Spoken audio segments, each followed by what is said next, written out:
I am so glad you are here. Today is Magical Tuesday, so we're going to talk a little bit about some magic you can do to make your life a better world. Let's talk about poppets.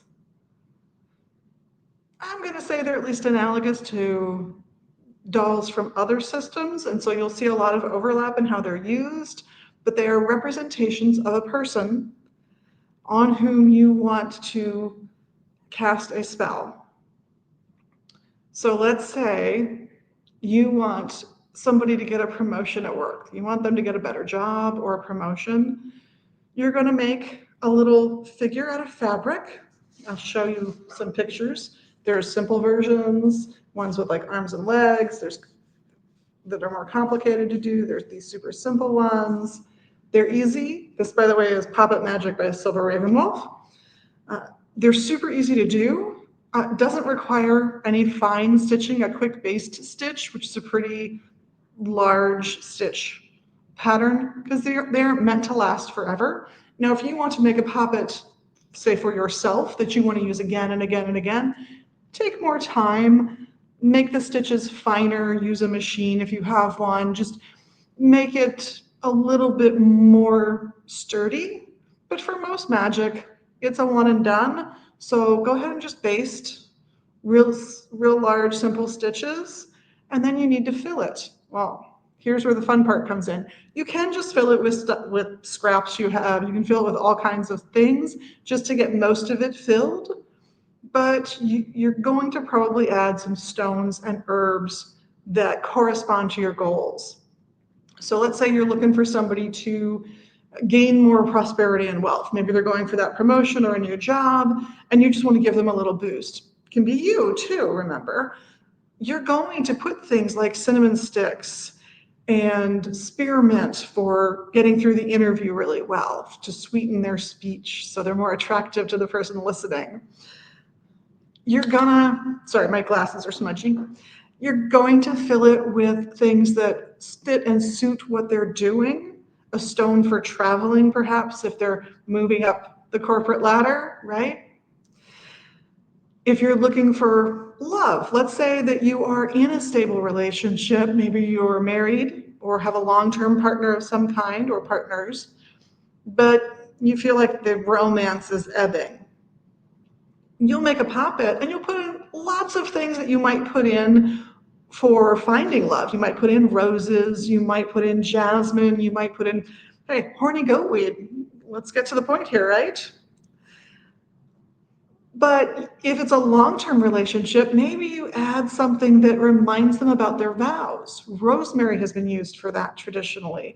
You will find yarrow used, it's called thousand seal. I'd say that's a little harsher, so make your judgment call there as to which level of reminder you think you need for the magic you're working. But what you're doing is you're trying to enhance that person's life and your life with the magic you're doing. Keep in mind, since some people like to associate curses with poppets, if that's the route you choose to go, that's the world you're creating for yourself to live in. You're creating a world where curses are the go-to. And I would just think about whether or not that's really what you want to create.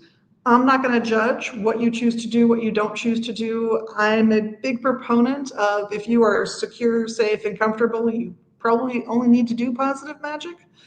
If you are not secure, safe, comfortable, you don't have food, clothing, shelter, you might have the survival urge to do something negative to make sure you're creating space for yourself. I'm going to suggest that's not always the best choice, but I'm also not going to hold it against you if you're, watching your kid not get the medical care they need to survive, and you're watching somebody else's kid who is getting it. Fairness in the world matters. And culturally, ethics have, when you look at it all, have taken that tone of really depends on how many people are starving to death in that society. It really depends how many people are dying needlessly in that society as to how negative the magic goes, how protective the magic gets.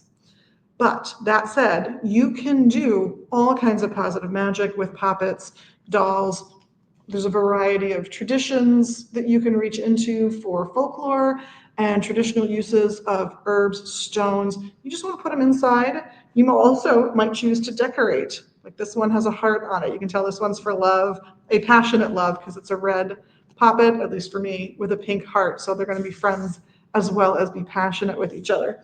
So choose your fabrics if you want by color. Choose even the buttons you use for eyes, if you choose to put eyes on them.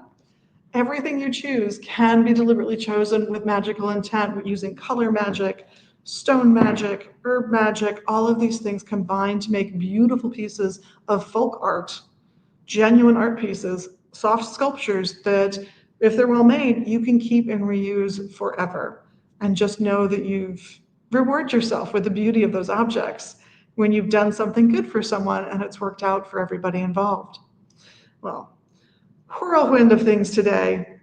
Lots of info. This is still Liz at Megas Books and Herbs in Minneapolis and at megasbooks.com. And the staff and I all just love it and really, really appreciate your views, your likes, your subscribes, your shares, all of the magical things you can do. Thank you so much, and blessed be.